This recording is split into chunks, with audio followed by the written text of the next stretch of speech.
Hola, buenas noches, bienvenidos otra vez, estamos aquí reunidos. Siempre les digo lo mismo, y es que entre viernes y martes se hace como un tiempo larguísimo para volver a compartir juntos, para volver a encontrarnos, para volvernos a saludar, a tener este espacio. Entonces, bueno, parece que hubiera sido hace un mes que tuvimos la última enseñanza. Fue la enseñanza del día viernes, que fue la de la imposición de manos, si mal no estoy. Y bueno, ya volvemos hoy con el discipulado. Recordemos que esas clases de los viernes no hacen parte del discipulado y que son unas clases de profundización. Qué bueno saber que están ahí conectaditos. Veo que hay un buen grupo y apenas vamos a empezar, porque he notado que los viernes, no sé si de pronto son ocupaciones o qué, pero he visto que los viernes ha bajado la asistencia en las conexiones, aunque vi que en el fin de semana algunos que no pudieron estar en vivo se estuvieron desatrasando de la clase, y me parece muy bien. Pero no sé si tiene que ver con el cambio de horario, con la gente, sobre todo la gente de México, bueno, no sé.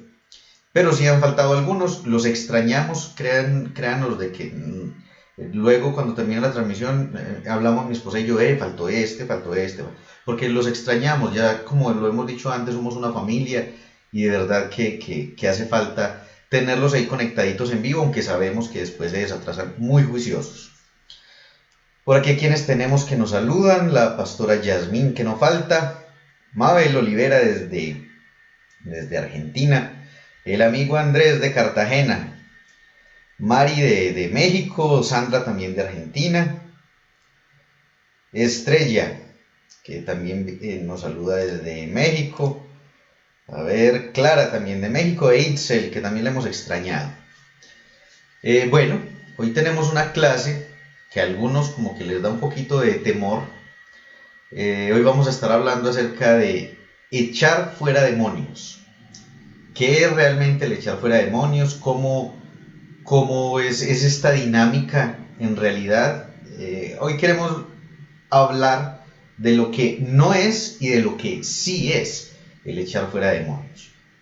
Así que bueno, les doy nuevamente la bienvenida. Las buenas noches a quienes ya están de noche, porque creo que hay algunos que bueno, no entiendo si con el cambio de horario en México está más tarde o más temprano, la verdad no he mirado como esa parte, pero bueno, el caso es de que estamos ya, a ver, es que esta camiseta como que no me colabora. Yo creo que ahí ya está como mejor. Entonces, la idea es de que podamos tener una buena clase hoy. Es más temprano. Con razón hay algunos que han faltado porque, pues claro, se les corre todo el horario, el trabajo y bueno, uno lo entiende.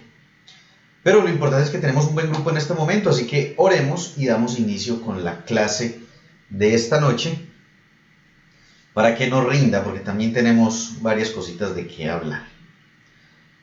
Señor, te damos gracias por tu bendita palabra, te damos gracias por ese tesoro tan maravilloso que has entregado en nuestras manos, que has permitido, como dice ella misma, tenerla cerca de nuestra boca y cerca de nuestro corazón, para guardarla y para hablarla también permanentemente. Gracias porque tú la has dejado como una poderosa arma para nosotros poder hacer frente a las acechanzas del enemigo y para podernos fortalecer en ti, caminar de acuerdo a lo que ella dice y vivir como tú deseas que vivamos. Gracias por este tiempo de aprendizaje, por este tiempo de enseñanza. Bendice las vidas de cada uno de los que nos escuchan en esta noche.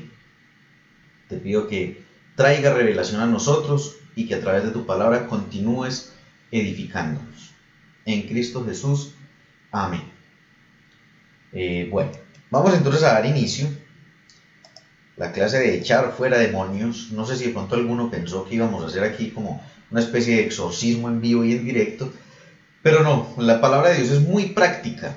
La palabra de Dios es lo bonito que tiene, de que la palabra de Dios es totalmente práctica. Nosotros, me refiero a nosotros, a las personas, somos los que hemos llenado la palabra de Dios de religiosidad, o bueno, no la palabra porque no la podemos alterar, pero el entorno de la palabra es la que hemos llenado de religiosidad, de una cantidad de conceptos huecos, de una cantidad de cosas innecesarias en realidad, y que terminan llenando de temor o complicando la vida del cristiano en últimas, o del creyente más bien en últimas. Entonces, lo que hemos buscado siempre desde el principio es que ustedes vean la simplicidad de la palabra de Dios, pero al mismo tiempo la profundidad que ella tiene, que no es una profundidad compleja, es una profundidad sencilla, que a veces nos maravilla de ver cosas tan profundas pero tan simples al mismo tiempo. Somos nosotros los que hemos complicado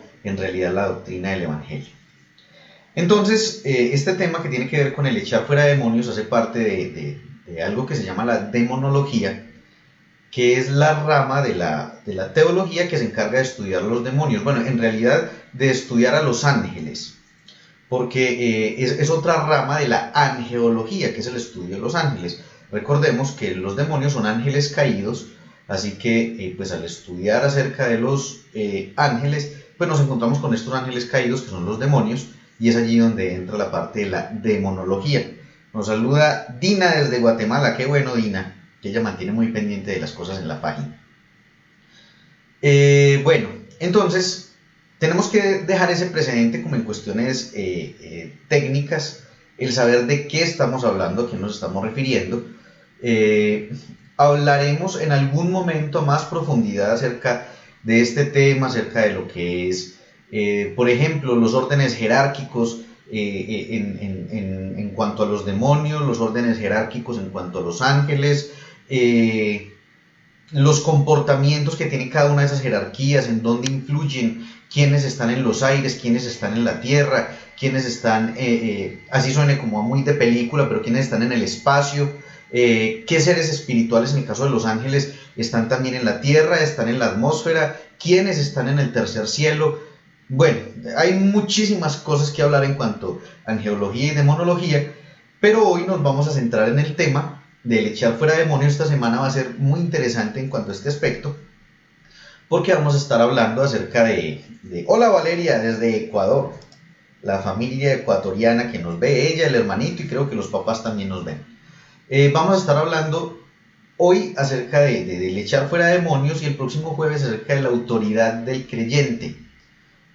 Dos temas que van muy de la mano, que van muy junticos, tienen que ver absolutamente el uno con el otro.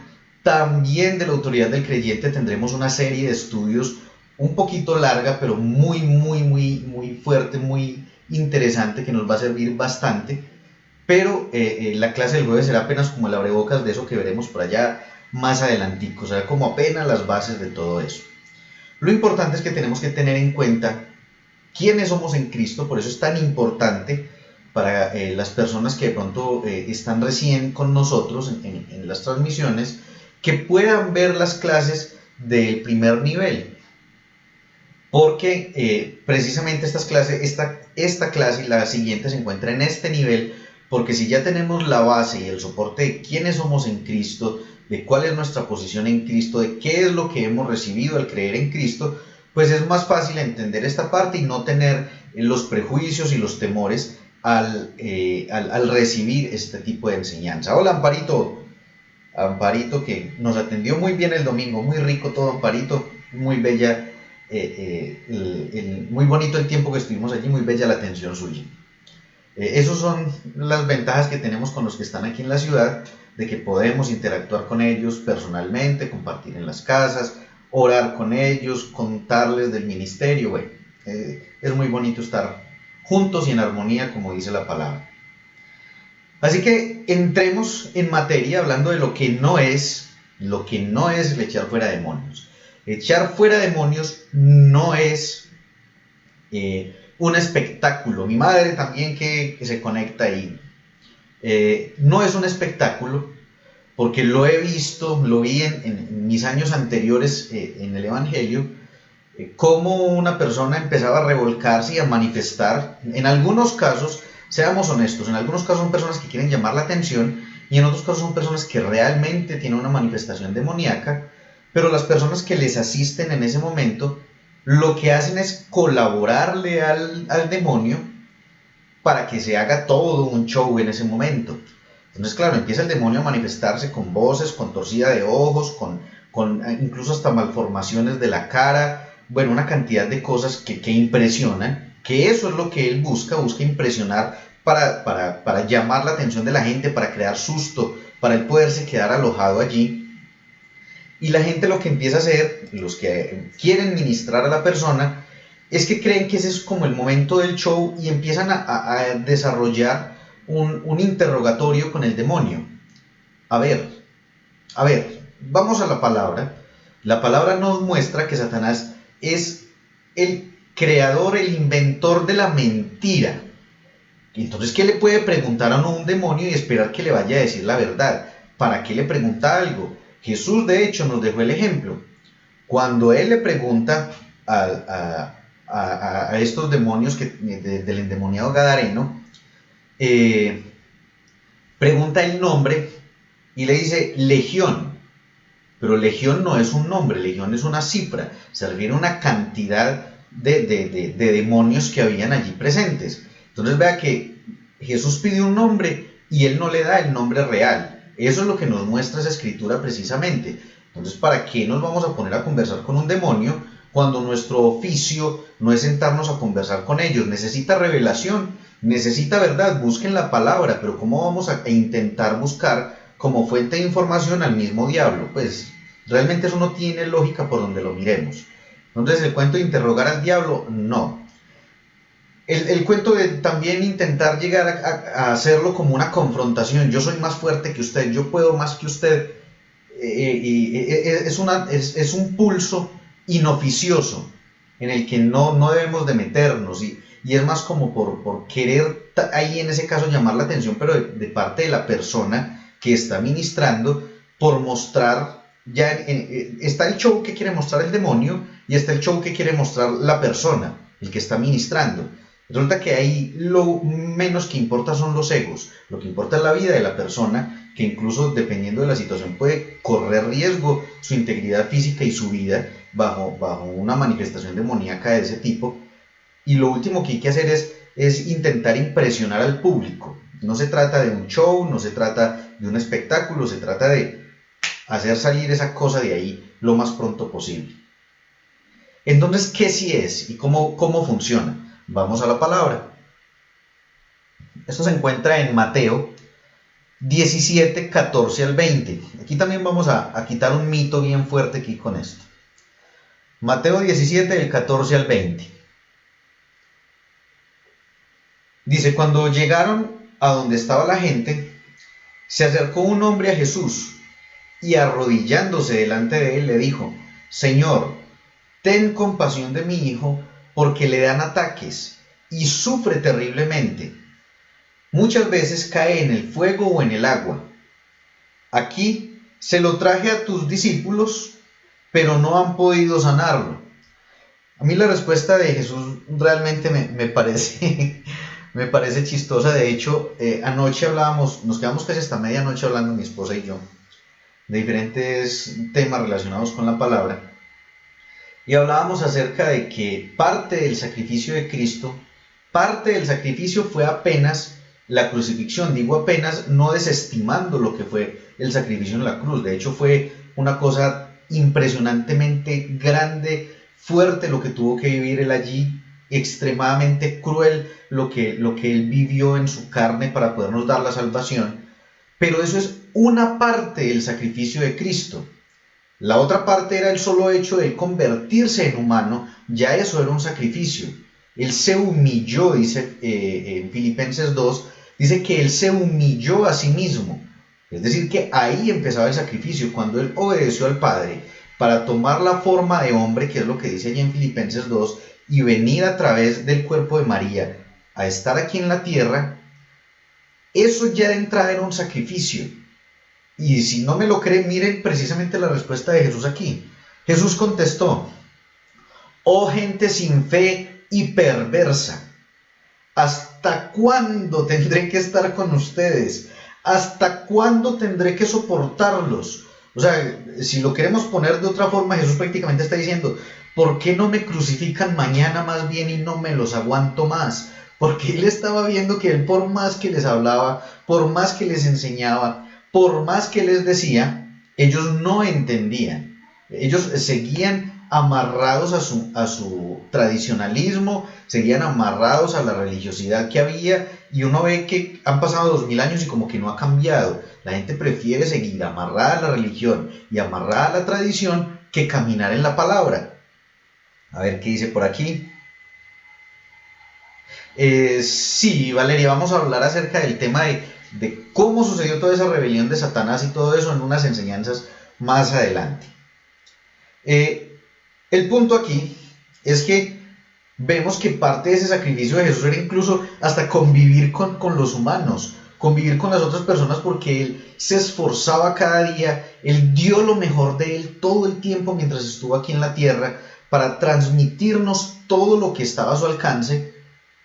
Pero ni aún así la gente atendía, ni aún así la gente creía.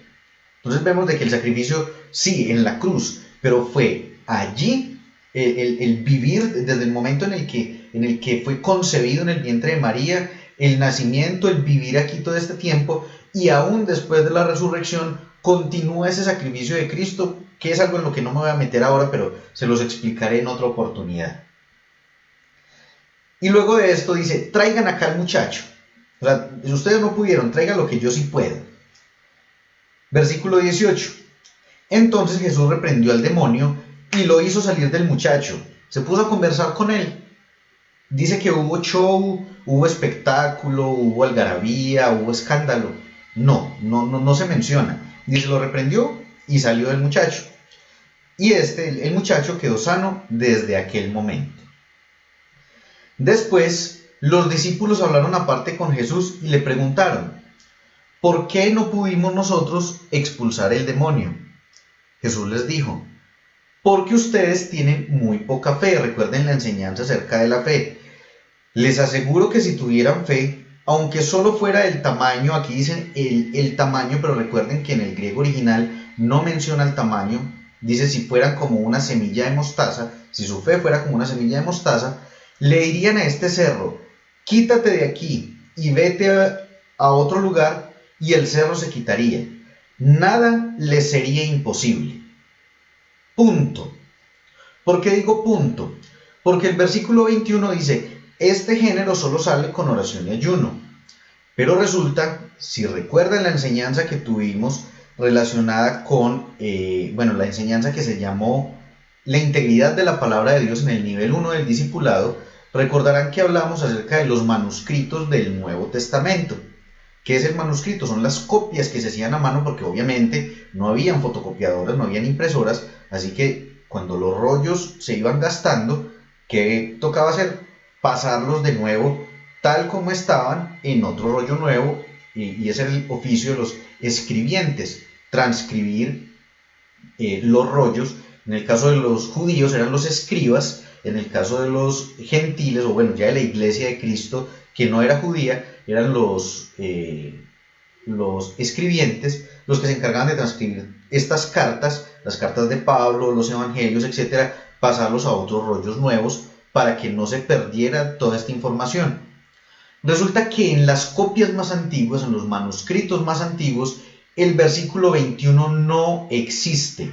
Igual que Marcos 9:29, que dice exactamente lo mismo. No existe, es decir, ese versículo fue añadido posteriormente, pero no está en los relatos más antiguos en los que la conversación de Jesús con ellos llega hasta ahí. De hecho, la versión Dios habla hoy y la nueva versión internacional saltan del versículo 20 al versículo 22, omitiendo el 21, respetando los manuscritos más antiguos. La Reina Valera sí tiene el versículo 21, y creo que la Biblia de las Américas también la tiene, el versículo 21. Pero las versiones más, digamos, más modernas, que han podido avanzar más en el estudio de los rollos antiguos, han empezado a omitir esos versículos, esas anotaciones que fueron añadidas con posteridad a los textos originales, y respetando la originalidad del texto han suprimido ese tipo de versículos que fueron añadidos después. Así que aquello de que para poder ir a sacar un demonio hay que hacer oración y ayuno no va. Es decir, no hizo parte del relato de Jesús, no es algo que realmente esté en las escrituras originales. ¿Por qué? Bueno, tiene una explicación muy sencilla. Porque pues a usted no le pueden traer un endemoniado o llamarle al vecino a decirle: venga, mi hija tiene una manifestación demoníaca, y usted decirle: espérenme hasta mañana, yo hago ayuno. ¿Por qué no? Porque de hecho Jesús no le dijo eso al joven. No le dijo: espere que tengo que hacer un ayuno para poder sacar el demonio. Espéreme que me tengo que sentar a orar 2 horas para poderlo hacer. Que de hecho lo que vamos a hablar el jueves es lo que hace referencia a la autoridad del creyente, la autoridad que nosotros tenemos. No se necesita una preparación previa para usted enfrentarse con el diablo. La armadura, que también vamos a hablar de la armadura de Dios, no es una cosa que usted se pone imaginariamente como los caballeros del zodiaco, que se ponen todas las piezas, porque eso también lo han enseñado, y entonces usted por la mañana se pone el casco de la salvación y el yelmo y no sé qué, y bueno, y todo ese cuento. Es algo que hace parte de la vida permanente del creyente, del caminar en Cristo. Precisamente les dice: poca fe. Ellos tenían que vivir en fe, caminar en fe, cosa que cuando llegara la adversidad, enfrentar entonces al endemoniado, enfrentarse a la situación que se presentara, pero porque estaban caminando en fe. No era: espéreme, yo hago un ayuno. De hecho, los ayunos que se mencionan en Hechos son ayunos que están relacionados con la ministración a Dios, es decir, con adorar a Dios, con buscar la presencia de Dios, con tener un tiempo de intimidad, tanto que ni siquiera les preocupaba la comida, que es por ejemplo en el episodio en el que encontramos cuando son seleccionados Bernabé y Pablo para iniciar el primer viaje misionero. Dice que los ancianos de la iglesia se encontraban en ministración a Dios y ayunando, y que en medio de todo eso el Espíritu Santo les habló y les dijo: bueno, envíen entonces a Bernabé y a Pablo para que lleven el evangelio a otras partes. Pero de resto usted no encuentra más referencias en cuanto al ayuno. Entonces vea que son cosas que, bueno, por un lado que la traducción no nos ayuda, o en este caso la tradición escrita, la forma en la que se hizo la escritura en este tiempo, y ya fueron los descubrimientos más adelante de que estos versículos no estaban, pues por ese lado no ayuda ese tipo de situaciones. Y por el otro, pues la religiosidad que sabemos que nos agobia todo el tiempo, que nos embarga permanentemente, y que se nos hace más fácil aguantar hambre. Hola Julis, ¿cómo está?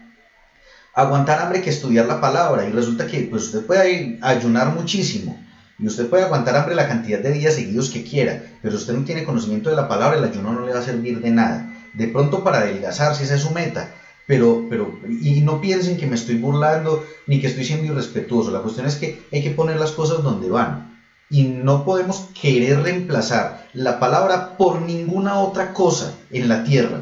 La palabra de Dios es la autoridad final, no hay nada que se le compare, no hay nada que lo pueda reemplazar. Entonces no queramos intentar cambiar el orden de las cosas y poner, por ejemplo, el ayuno en un nivel de importancia más que la palabra de Dios. Lo que debe estar uno es armado de la palabra, que es lo que nos produce fe. La fe viene por el oír la palabra de Dios, y ya el ayuno es parte es más, es algo espontáneo que surge en la persona en el momento de tener un tiempo de comunión con Dios y desea dedicarle una mañana entera a Dios, a adorar y a orar y a estudiar la palabra. Ni hambre le dará, pero no queramos forzar las cosas. Es igual que el tema de las vigilias. Yo no encuentro vigilias en la Biblia, y me disculpan también, pero no encuentro vigilias en la Biblia.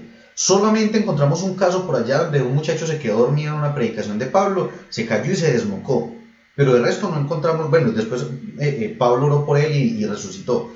Ahí hay un milagro impresionante, pero era porque pues Pablo no vivía con ellos. Él era como un nómada, estaba un tiempo aquí, un tiempo allá. Ellos trataban de exprimirlo lo más que podía, pero usted no va a ver de que, por ejemplo, en la iglesia de Corinto, de Galacia o de Éfeso programaran 2 o 3 vigilias al año. No, porque si la palabra dice velad y orad, ¿cierto? O sea, velen y oren para que no entren en tentación. Pero el velar es una actitud del corazón, es decir, es estar vigilante permanentemente de mi vida. Pero si lo vamos a tomar de una manera literal, pues entonces vele todas las noches y pues morirá a la semana de no poder dormir. Entonces no se trata de trasnocharse, se trata de tener una actitud vigilante en la vida, ¿sí? Son cosas muy diferentes.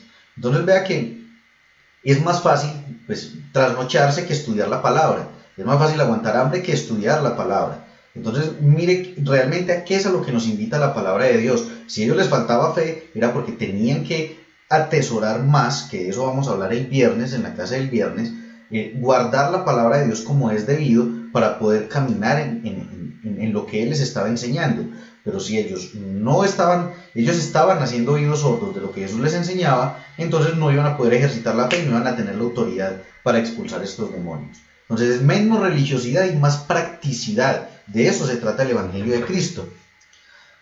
Ahora, yendo a la práctica,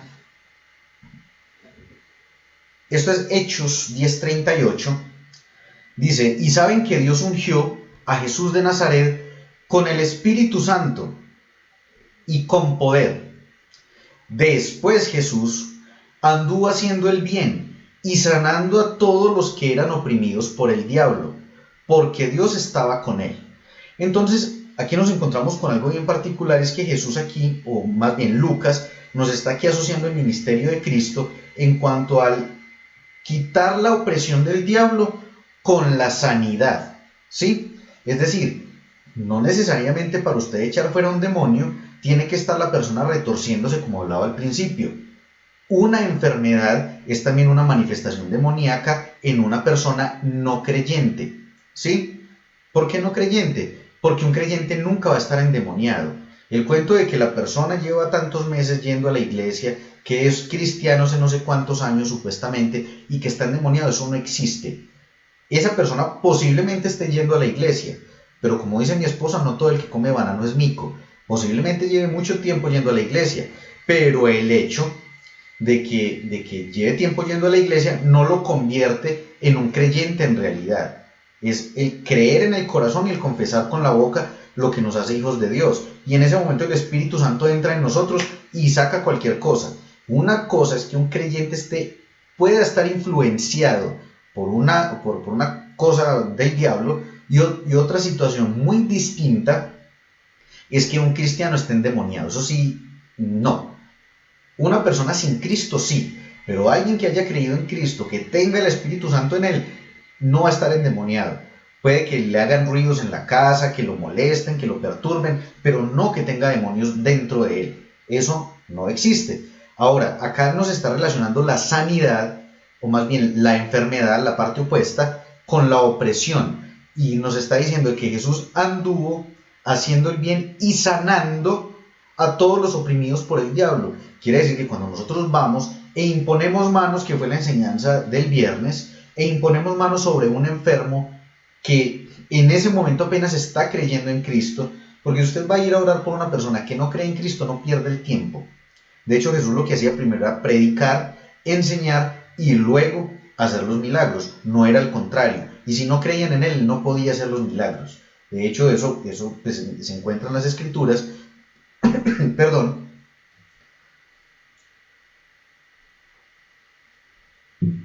donde dice que él no pudo hacer milagros porque la gente no creía en él. Entonces vea que pues, si a Jesús le pasó, no nos creamos nosotros mejores que él. Entonces aquí la situación que quiero plantear es de que la sanidad también hace parte del echar fuera demonios.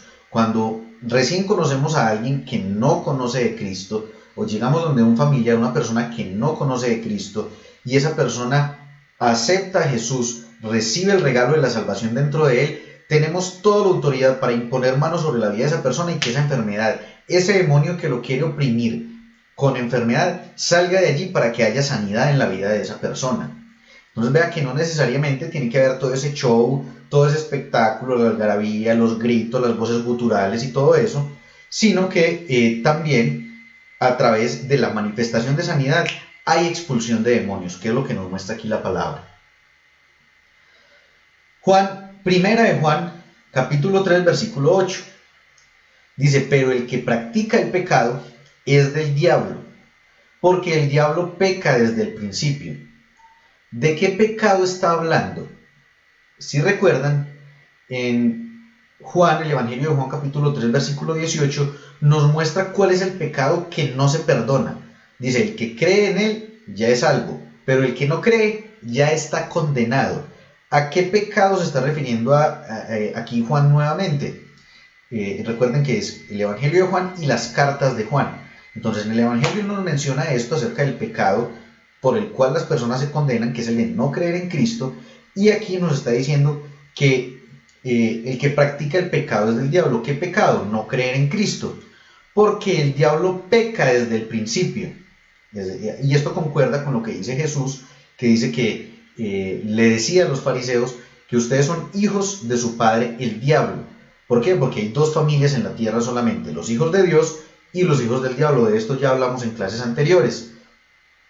Precisamente para esto ha venido el Hijo de Dios, para deshacer lo hecho por el diablo. Es decir, cuando usted le presenta a Cristo a una persona, aquí sí no se trata si está enfermo o no está enfermo, una persona X, cualquiera, familiar, amigo, un desconocido, usted le presenta a Cristo y usted lleva a que esa persona crea en Cristo, en ese momento usted está deshaciendo las obras del diablo en la vida de esa persona, está dando un paso enorme para que esa persona empiece a transformar su vida. ¿Por qué un paso enorme? Porque pues el primer paso es lo que ya hemos hablado antes, la transformación en el espíritu que se da a través del creer en Cristo, pero lo demás es la renovación de la mente que se da a través del aprender la palabra. Entonces, cuando llevamos el Evangelio de Cristo a una persona, estamos ayudando a que se deshagan las obras del diablo en la vida de esa persona y que esa persona empiece a caminar en Cristo. ¿Hubo drama? ¿Hubo show? ¿Hubo gritos? No. Lo que hubo fue arrepentimiento, hubo una entrega de un corazón a Jesús, hubo una nueva persona que creyó en Cristo, hubo fiesta en el cielo, pero no hubo todo ese espectáculo. A ver qué es lo que dice la pastora. Lucas, a ver, Lucas 12:38. Me gustaría que cuando tengan textos así, pues me lo agreguen el texto completo para no buscarlo yo aquí, por favor.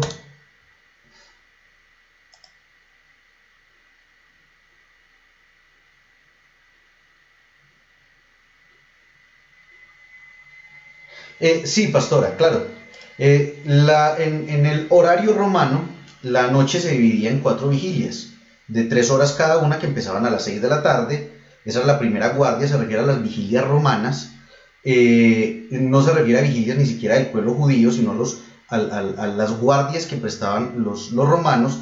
Y es una parábola que está empleando Jesús refiriéndose al permanecer vigilante todo el tiempo, ¿sí? Al estar de guardia todo el tiempo, al tener una actitud de guardia, sea temprano, o sea, se refiere al estar joven, o a una persona adulta, de que todo el tiempo debe estar vigilante con la palabra de Dios en su corazón, pero no nos está diciendo que tenemos que trasnocharnos, porque pues si no tendríamos que trasnocharnos todas las noches, no dormiríamos nunca vigilando de ese modo. Entonces se refiere a eso, pastora, realmente. Entonces vemos que cuando llevamos a Cristo a una persona, en ese momento también hay liberación en la vida de la persona. En ese momento también está saliendo que es precisamente lo que nos dice este otro pasaje. Permítanme, lo busco. Lo que nos dice Colosenses 1, del 11 al 14. ¿Qué pasa en ese momento?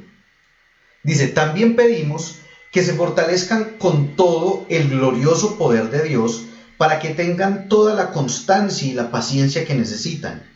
Mi deseo, dice Pablo, es que estén llenos de alegría y den siempre gracias al Padre. Él los hizo aptos para que participen de la herencia que pertenece a su pueblo, el cual vive en la luz. Pues Él, aquí es donde viene el milagro, nos rescató del reino de la oscuridad y nos trasladó al reino de su amado Hijo, quien compró nuestra libertad y perdonó nuestros pecados. Entonces aquí estamos viendo de que en el momento en el que una persona recibe a Cristo, ¿qué pasa con ella? Es trasladada del reino de las tinieblas al reino de la luz, al reino de Jesucristo, sin que haya hullaranga, sin que haya escándalo y todo ese cuento del que ya hablé, que no lo voy a repetir, pero vemos que lo que sí hay es una manifestación de paz de Dios en la vida de esa persona. Y es allí donde lo que haya en el corazón, o más bien lo que haya en el espíritu de esa persona, se tiene que ir, se tiene que perder de ahí. Porque ante la luz, bueno, no sé si les ha pasado, pero a veces cuando uno en la casa, en la noche, tarde de la noche, prende la luz en la sala o cerca a la cocina y sale corriendo la cucaracha.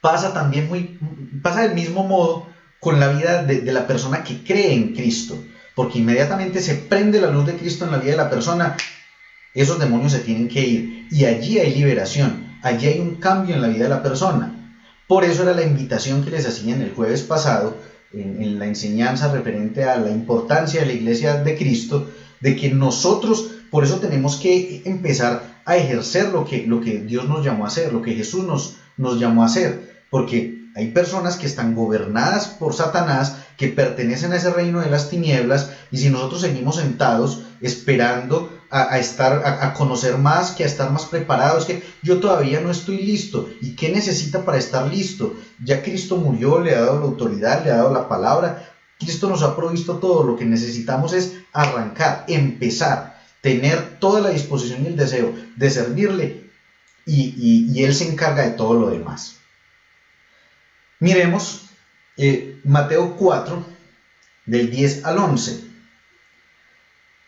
Dice así: entonces Jesús le dijo: vete, Satanás, porque escrito está: al Señor tu Dios adorarás y solo a Él servirás. El diablo entonces lo dejó y vinieron ángeles y le servían. ¿Qué nos encontramos aquí? Con que Jesús, yo sé que todos conocen esta historia, Jesús fue tentado en el desierto y siempre se defendió ¿cómo? Con la palabra. Todo el tiempo utilizó fue la palabra. Él intentó tener una conversación con el diablo, intentó preguntarle algo. No, él siempre lo repelió con la palabra. Todo el tiempo lo confrontó con la palabra de Dios. Siempre usó las escrituras. Ni siquiera le dijo: es que yo soy el Cristo, yo soy el Hijo de Dios, váyase de aquí. No. Él, como lo hemos dicho antes, él hizo uso Él no hizo uso, de su divinidad. Eso hizo parte del sacrificio de Cristo. Él renunció a ser Dios. Él no escatimó, como dice en Filipenses 2, el ser igual a Dios como cosa que aferrarse, sino que se hizo un hombre completamente. Él aquí obró, fue siempre bajo el poder del Espíritu Santo. Así que en este momento Él emplea es la palabra, Él le habla con la palabra de Dios y le dice, vete porque escrito está. Algo maravilloso que sucede allí es que dice, al Señor tu Dios adorarás. Si usted compara este texto, Jesús está aquí citando a Deuteronomio, si usted compara este texto con lo que dice Deuteronomio, dice, al Señor tu Dios temerás, pero Él lo reemplaza por el temor, por adoración, porque este es el tiempo de honrarlo a Él, de adorarlo a Él. Este es el tiempo de tener cercanía con Él, no de tenerle miedo, porque estamos en el tiempo de la gracia. Y si a Jesucristo, nuestro Señor, el Cristo, el Dios humanado, se le ocurrió reemplazar la palabra temor por adoración, pues yo prefiero hacerle caso a Él y no vivir una vida de temor, sino una vida de adoración, una vida de exaltación a Él, de servicio a Él, por amor, sabiendo de que Él me respalda con todo su poder para poder sacar al diablo de donde se quiera meter para hacerme frente a mí. Entonces se da cuenta de que lo que tenemos que hacer es fortalecernos en la palabra de Dios. Jesús no le dijo, espere, yo hago un ayuno. Bueno, de hecho él venía un ayuno de 40 días. Hablaremos luego de todo ese tema de por qué Jesús sí hizo ese ayuno, pero ese no es el tema de hoy. Entonces, la cuestión es de que él siempre, es más, él ni siquiera dijo, es que yo estoy en ayuno. Él le dijo, escrito está todo el tiempo. Y esa fue su respuesta, ir a la palabra. Efesios 6:12 dice, porque no estamos luchando contra poderes humanos, sino contra malignas fuerzas espirituales del cielo, las cuales tienen mando, autoridad y dominio sobre el mundo de tinieblas que nos rodea. De eso hablaremos más a profundidad cuando tratemos el tema de la demonología y la angelología y todo este rollo, pero aquí lo que quiero establecer con este versículo es de que tenemos que ser conscientes de que sí, hay fuerzas espirituales de maldad alrededor nuestro, hay demonios tanto encima del planeta todo el tiempo como cerca de nosotros también permanentemente, que, bueno, pueden buscar afectarnos de muchos modos, ocasionando accidentes, ocasionando situaciones con los vecinos, los amigos, generando controversia, incitando a otras personas, pero lo que vemos permanentemente en la palabra es de que sin importar de qué forma nos quieran afectar, nosotros tenemos poder y autoridad sobre ellos siempre que utilicemos la palabra de Dios. ¿Cómo podemos decirlo? Por lo que dice Marcos 16:17.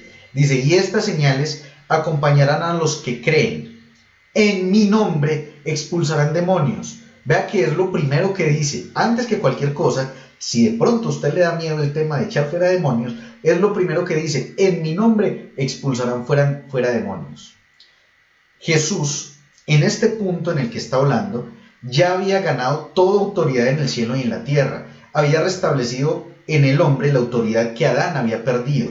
Ya él, como representante de los seres humanos, ha ganado y nunca va a perder esa autoridad, cosa que Adán sí hizo. Él nunca la va a perder, de tal manera que nosotros, respaldados en él, siempre vamos a tener la autoridad. ¿Para qué? Para echar fuera demonios, bien sea imponiendo manos sobre los enfermos, bien sea presentándole el evangelio de la gracia de Cristo a una persona que no lo conoce, que aún no cree en él, del modo que sea, pero que haya siempre la manifestación de la autoridad de Dios para nosotros poder echar fuera los demonios que estén a nuestro alrededor o que estén en la vida de una persona.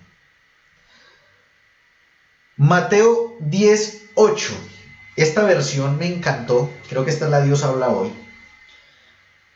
Dice, sanen a los enfermos, resuciten a los muertos. Bueno, alguna vez les contaré la experiencia cuando quise orar por un muerto, no resucitó, les contaré por qué no resucitó. Pero hoy no vamos a hablar tampoco de eso. Sanen a los enfermos, resuciten a los muertos, limpien de su enfermedad a los leprosos, y expulsen a los demonios. Vea que Jesús aquí, aunque todavía no era el tiempo de la gran comisión, aquí estaba en ese proceso de entrenar a los discípulos, pero les está diciendo de una vez qué es lo que les va a tocar hacer: sanar a enfermos, resucitar muertos. Yo sé que hay más de un creyente que dice: yo jamás oraría por un muerto porque donde se para yo salgo corriendo. ¿Y en dónde está la autoridad que usted tiene en el nombre de Cristo? Pues realmente démonos cuenta si estamos entendiendo quiénes somos o no. Yo no he visto, sino en las películas, que los muertos se comen a la gente, pero en la vida real no. Un muerto pues es materia orgánica en descomposición, y si usted va a orar por ese muerto, lo que usted busca es que la gloria de Dios se manifieste en ese cuerpo inerte para que se levante de allí de nuevo y sea un gran testimonio. Pero no es para que usted salga corriendo, al contrario. Si usted lo que está pensando es: voy a orar por el muerto y voy a salir corriendo, ahí no se va a sanar, no se va a levantar ningún muerto, no se van a levantar ni las moscas que están rodeando. Limpien de su enfermedad a los leprosos y expulsen a los demonios. Vea que siempre Jesús, dentro de las encomiendas que hace a los discípulos, les pone él echar fuera demonios. ¿Por qué? Porque él sabía en este momento que nos iba a dar la autoridad suficiente para hacerlo. Pero la parte que sigue es la que más me encanta. Dice: ustedes recibieron gratis este poder, no cobren tampoco por emplearlo. Da es vergüenza, da pena ajena ver ministerios que cobran por cualquier cosa que sea a nivel ministerial. Eso da vergüenza, porque se critica mucho desde el lado del cristianismo. Se critica mucho porque en el catolicismo se cobra, y no es una mentira, se cobra por los bautismos de los niños, se cobra por la confirmación, se cobra por la primera comunión, se cobra por el matrimonio, por las misas para los muertos, cosa que es totalmente inoficiosa, porque el muerto, si no fue salvo siendo vivo, después de muerto no hay nada que hacer. Pero en la iglesia de Cristo, bueno, la que se supone que es la iglesia de Cristo, pasa también algo muy parecido.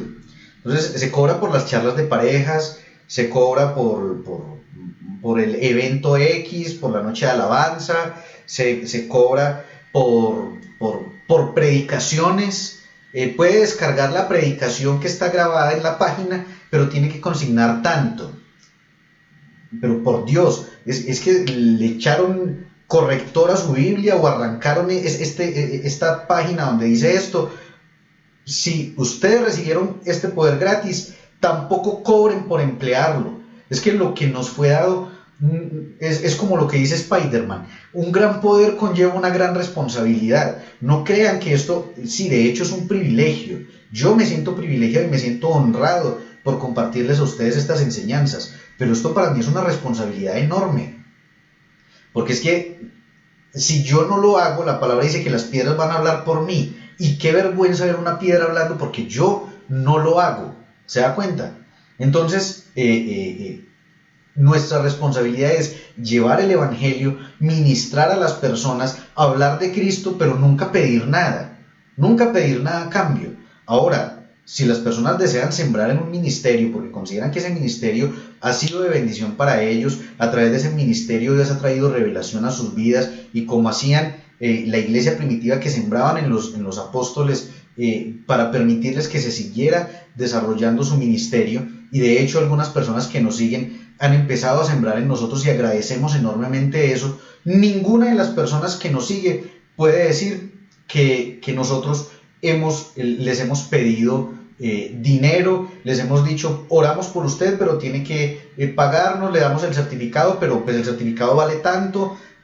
Nada. Nosotros hacemos esto porque amamos a Dios, porque amamos la palabra, porque sabemos a quién servimos. Pero cobrar, yo creo que primero me tiro del edificio más alto de Pereira antes que pedirle dinero a alguno de ustedes. Jamás lo haría. Santiago 4.7, como para que se me baje la temperatura un poquito. Santiago 4.7 dice: sométanse pues a Dios y resistan al diablo, y éste huirá de ustedes. Por vigilia también cobran, dice Amparo. Sí, me tocó estar alguna vez en una vigilia, les cuento, cuando eso iba a vigilias, y estuve en una vigilia alguna vez en una iglesia, creo que la más antigua de Pereira, y a eso de la 1 de la mañana, ya había un grupo de personas que nos queríamos ir para las casas y la puerta estaba cerrada y no nos querían dejar salir. Yo, bueno, pero ¿y entonces qué? No, es que no se pueden ir hasta que no se recoja la ofrenda. O sea, era algo así como una vigilia extorsiva. O sea, si no paga ofrenda no se puede ir. Dios mío, Dios mío.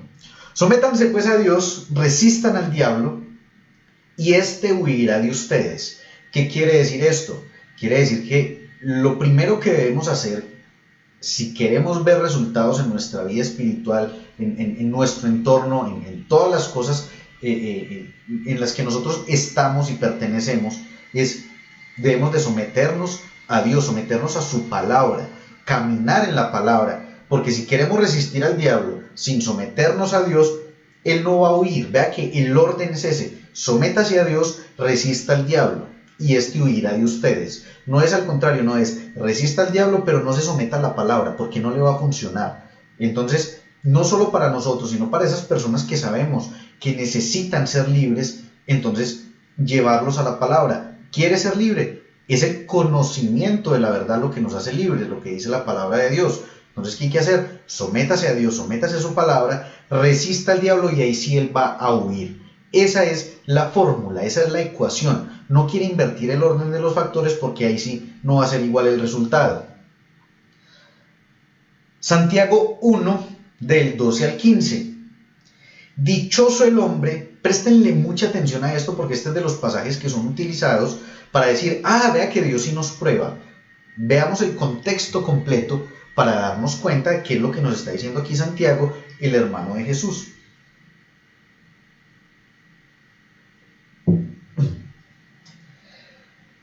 Dice, dichoso el hombre que soporta la prueba con fortaleza, porque al salir aprobado recibirá como premio la vida, que es la corona. De las coronas vamos a hablar también en algún momento, la corona que Dios ha prometido a los que lo aman.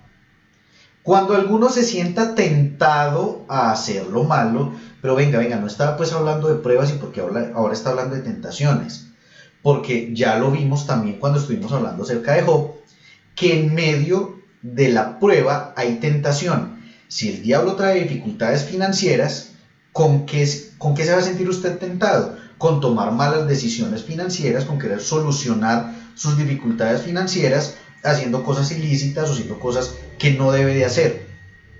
Si usted está siendo probado por Satanás a través de una enfermedad, usted se va a ver tentado a acudir a un brujo, se va a ver tentado a tomar malas decisiones también con respecto a su enfermedad, a hacer cosas que no debería de estar haciendo. Esto lo puede aplicar, esto es como las sumas y restas, cambie peras por manzanas, aplica a cualquier área de su vida, en problemas matrimoniales, en situaciones familiares, lo que sea. Usted en medio de la prueba va a tener una tentación. Y vea lo que dice aquí: cuando alguno se sienta tentado a hacer lo malo, no piense que es tentado por Dios. ¿Por qué? Porque la prueba tampoco viene de parte de Dios. Dios, como ya lo hemos visto hasta el cansancio, desde el principio del discipulado, desde el nivel 1, Dios no es el que trae enfermedad, Dios no es el que trae muerte, Dios no es el que trae destrucción, todo esto lo trae es el otro.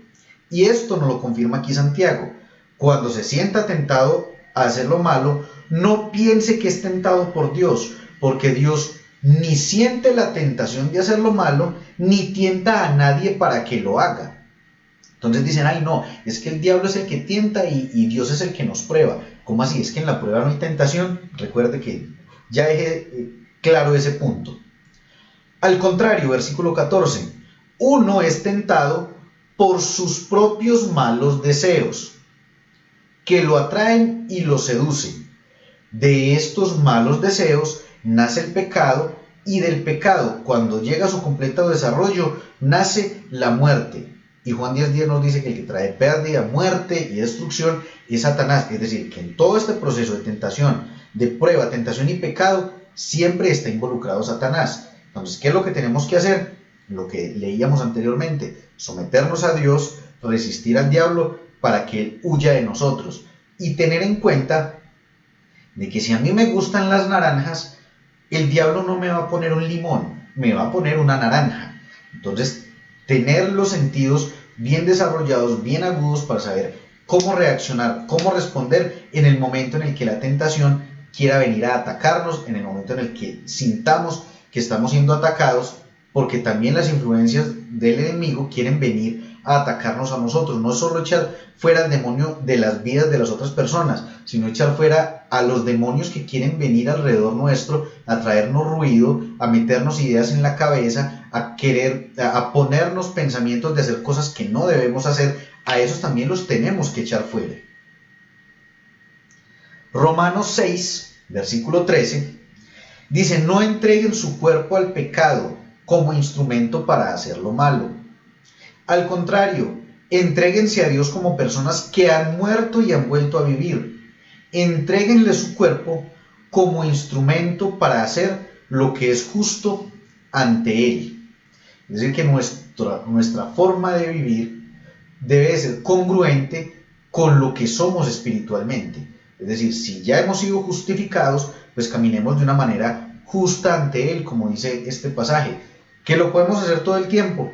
Sabemos que no.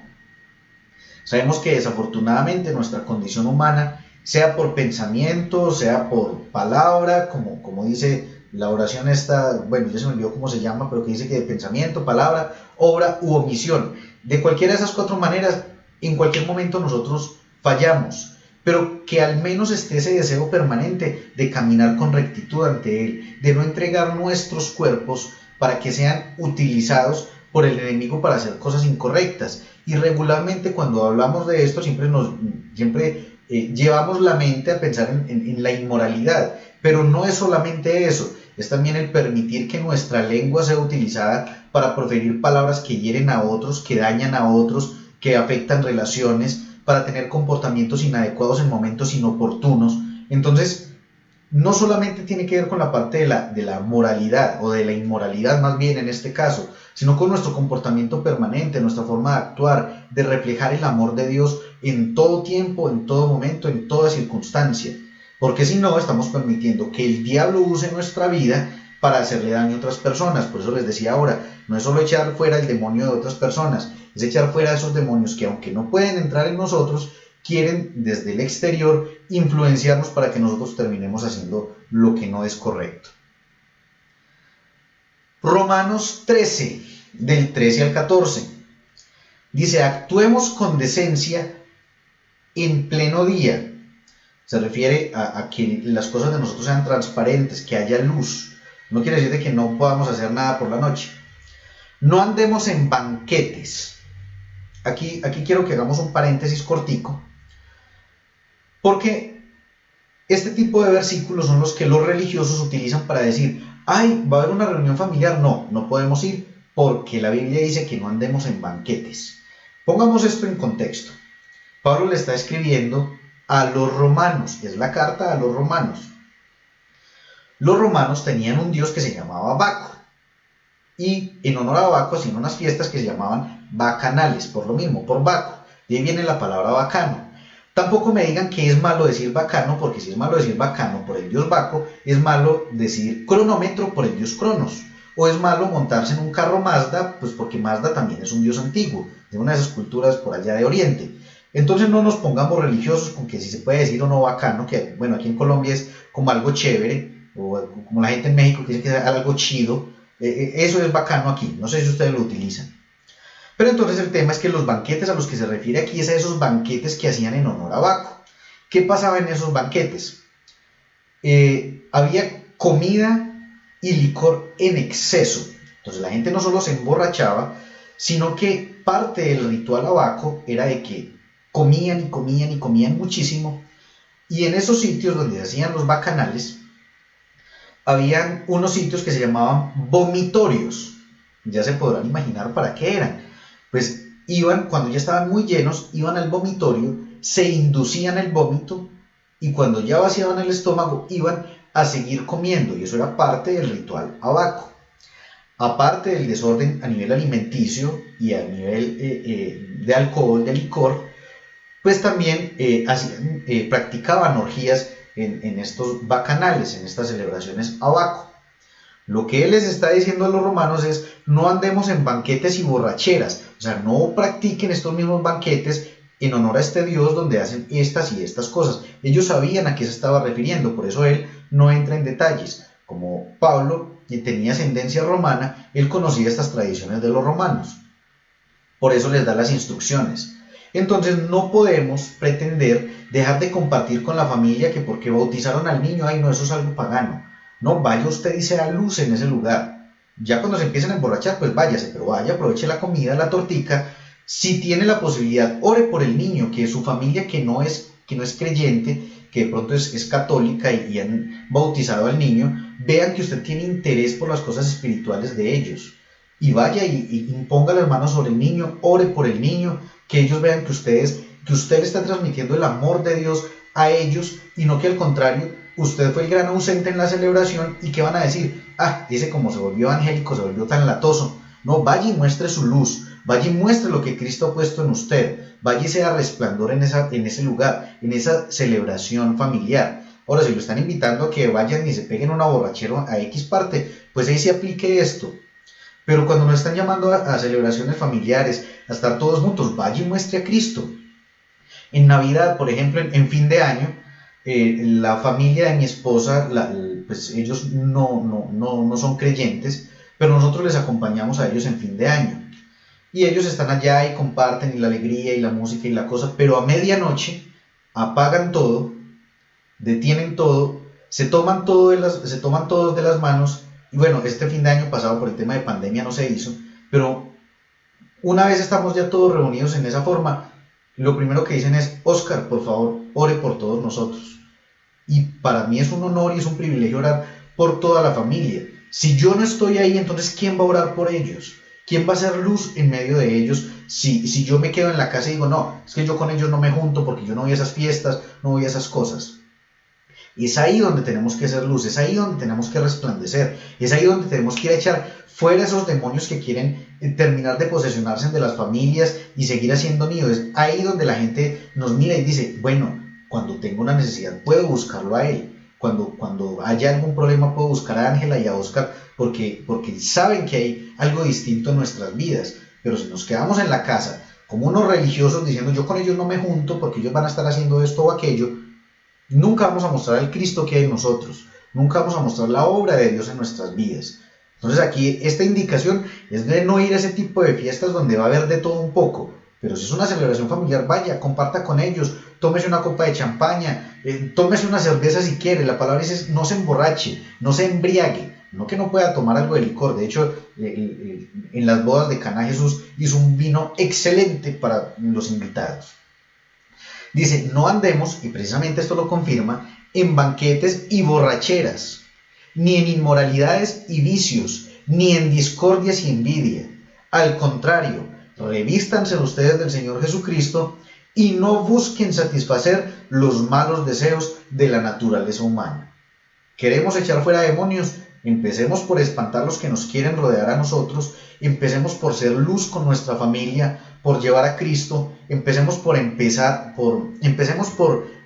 poner en práctica todo lo que hemos ido aprendiendo en estos discipulados, en estas clases, y empecemos a imponer manos sobre enfermos.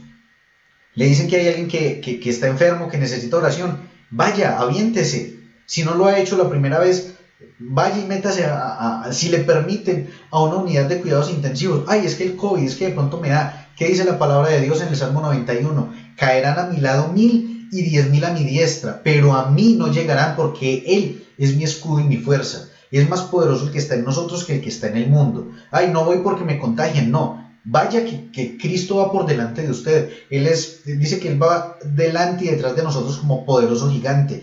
Si usted va a ir lleno de miedo, ni vaya, pero la palabra de Dios nos está mostrando otra cosa muy distinta, que nosotros estamos cubiertos por Él, que Él es nuestro protector, que estamos bajo la sombra de sus alas. Entonces armémonos, usemos esas armas que Él ya nos ha dado y vayamos a hacer uso de ellas para llevar a Cristo a todo lado y para que la presencia del maligno tenga que salir escabullida cuando nos vea.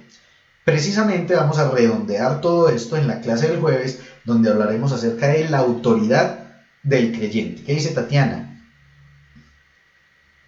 Claro, es una bendición. Yo he tenido la posibilidad de ir a orar a casas, a unidades de cuidados intensivos, en salas de hospital, y créanme que sale uno lleno, uno no se vacía.